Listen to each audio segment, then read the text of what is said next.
Know the top stories of the day. Understand the issues that matter. This is Manila Bulletin News on Web. Your quick rundown of top news in the country and around the world. Manila Bulletin, celebrating 120 years of timely stories and timeless truths. Be fully informed.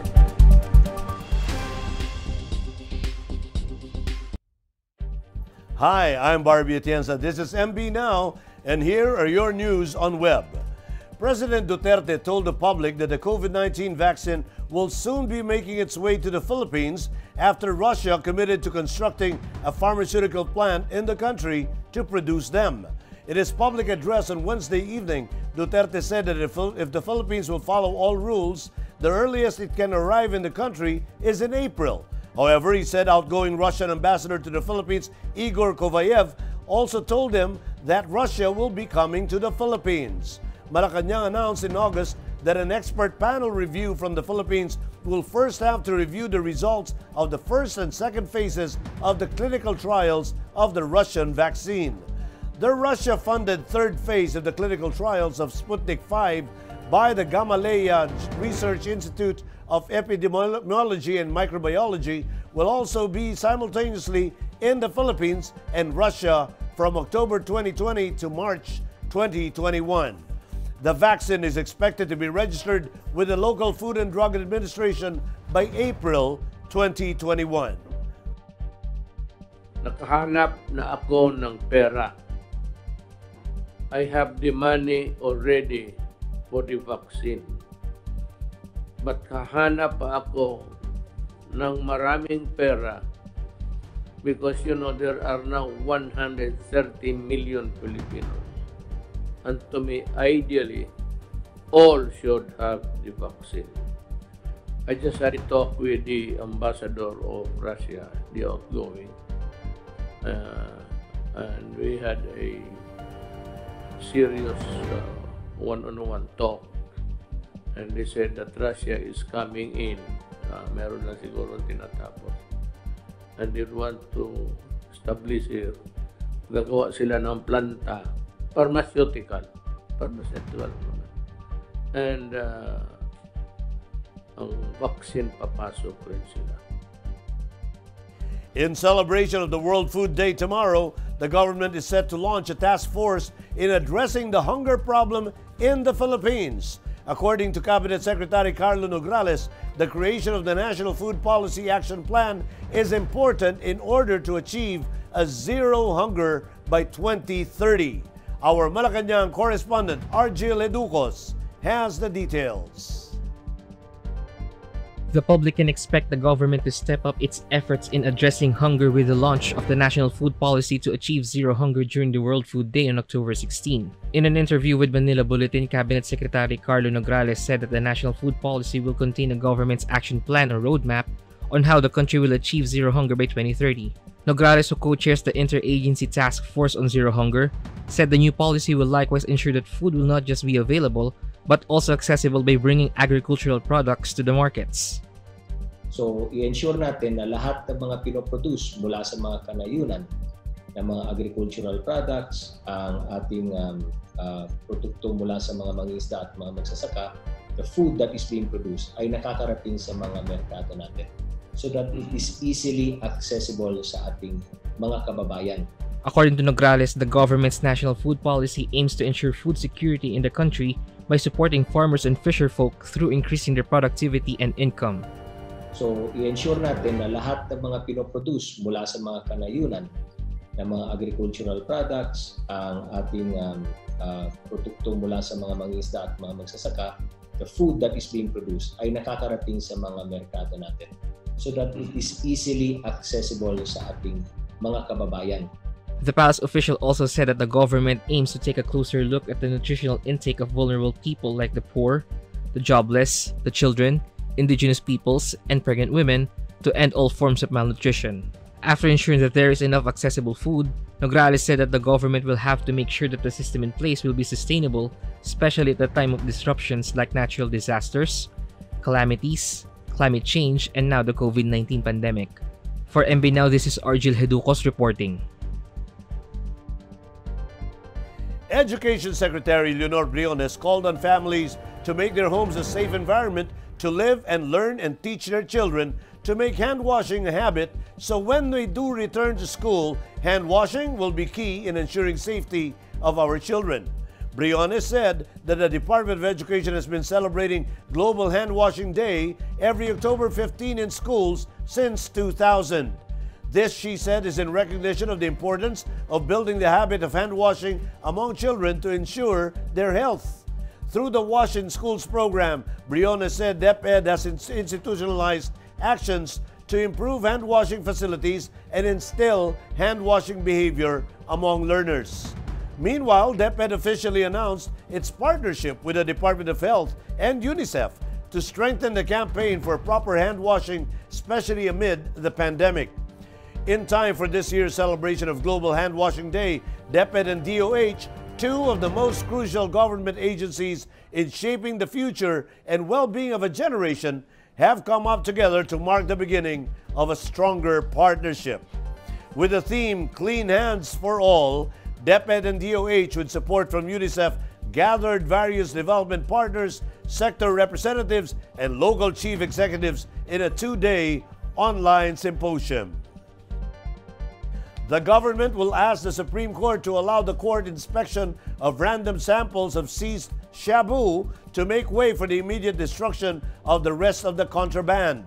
President Rodrigo Duterte has directed Justice Secretary Menardo Guevara and Solicitor General Jose Calida to make the representation to the High Court on the matter in a bid to hasten the destruction of the confiscated illegal drugs.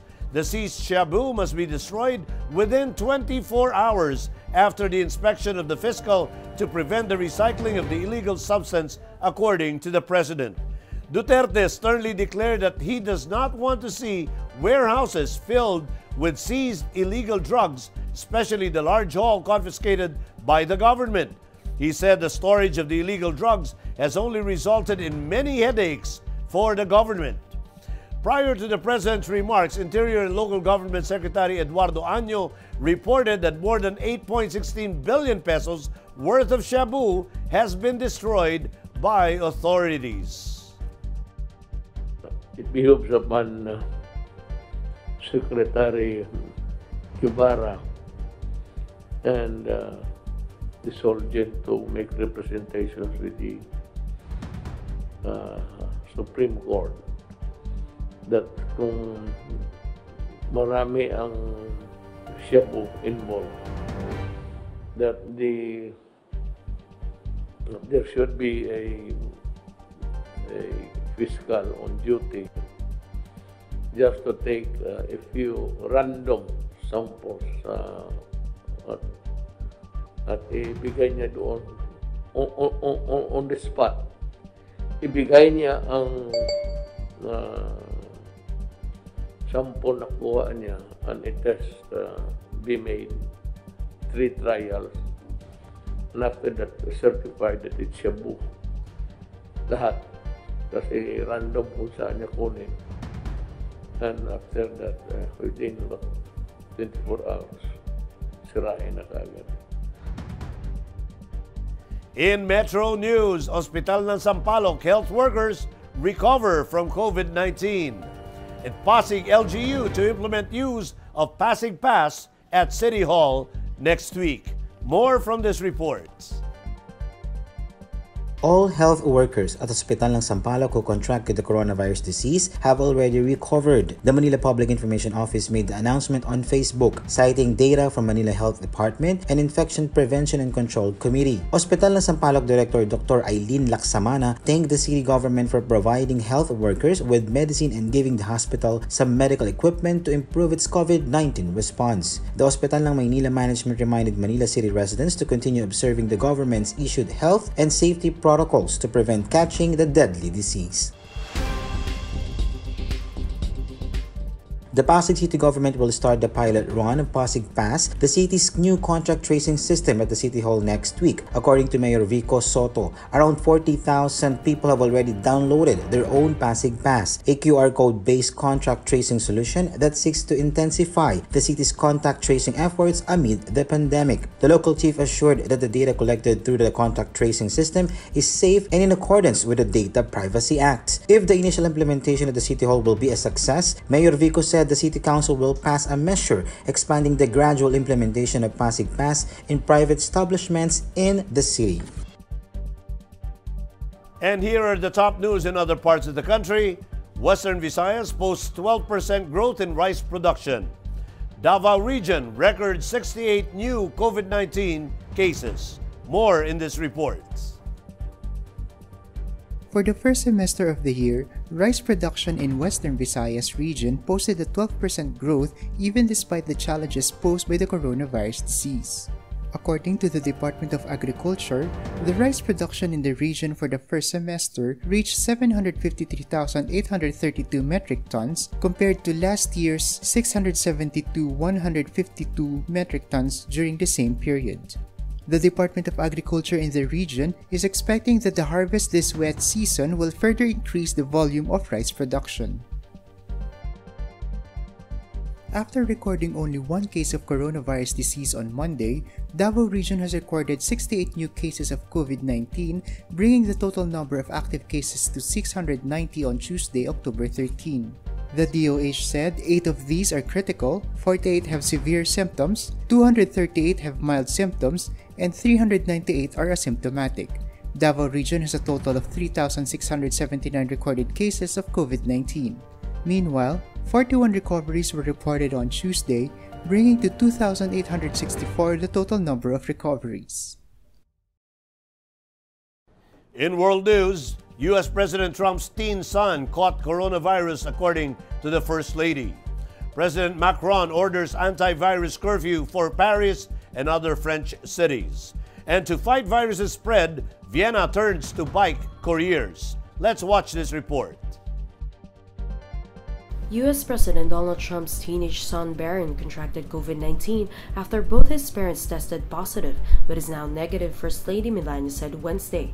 Barron's fine, Trump told reporters at the White House as he left for another rally in Iowa, abruptly switching to his preferred subject of the expected confirmation by Senate Republicans of his conservative nominee for the Supreme Court, Amy Coney Barrett.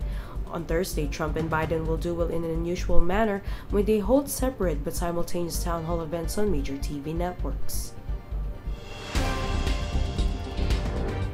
President Emmanuel Macron orders a nighttime curfew for Paris and 8 other French cities to contain the spread of COVID-19 after daily new infection rates reach alarming record levels. A shutdown between 9 p.m. and 6 a.m.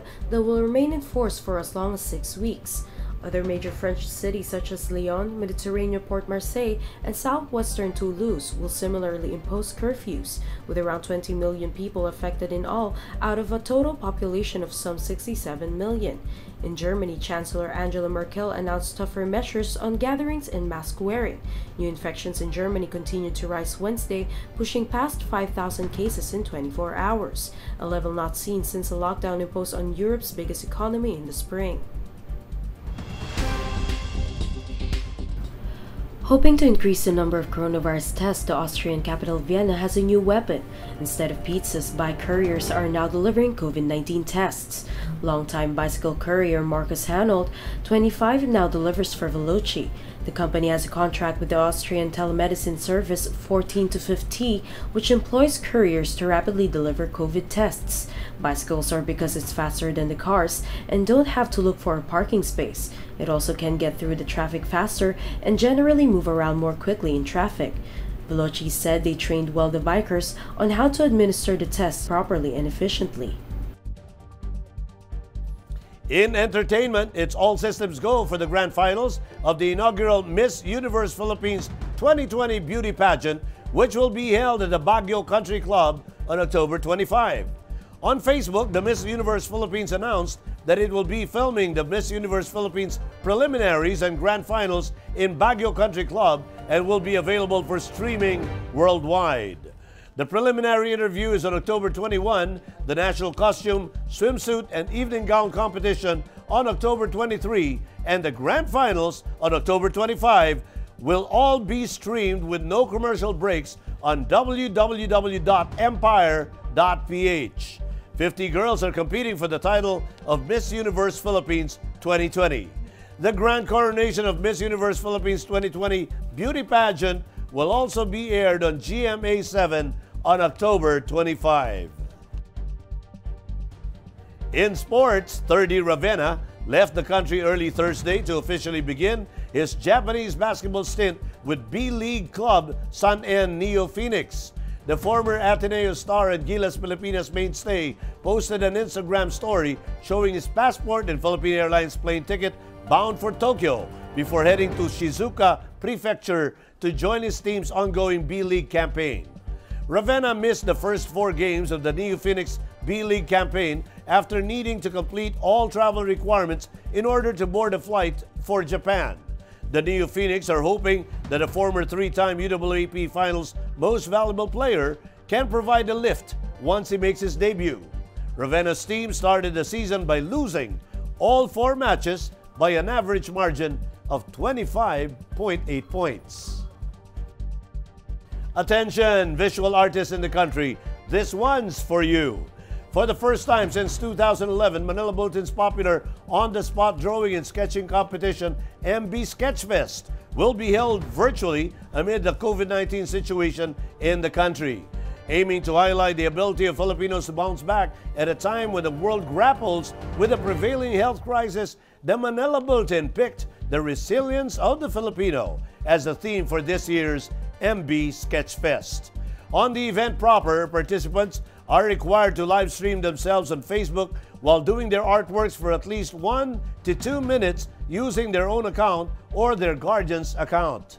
This will be posted with the caption, "I am part of #MB Sketchfest 2020" and at Manila Bulletin should be tagged. Setting of the post should also be in public. Aside from the on-the-spot and exhibition categories, MB Sketchfest 2020 now also includes a category for digital art. This will give more visual artists to participate and showcase their artworks.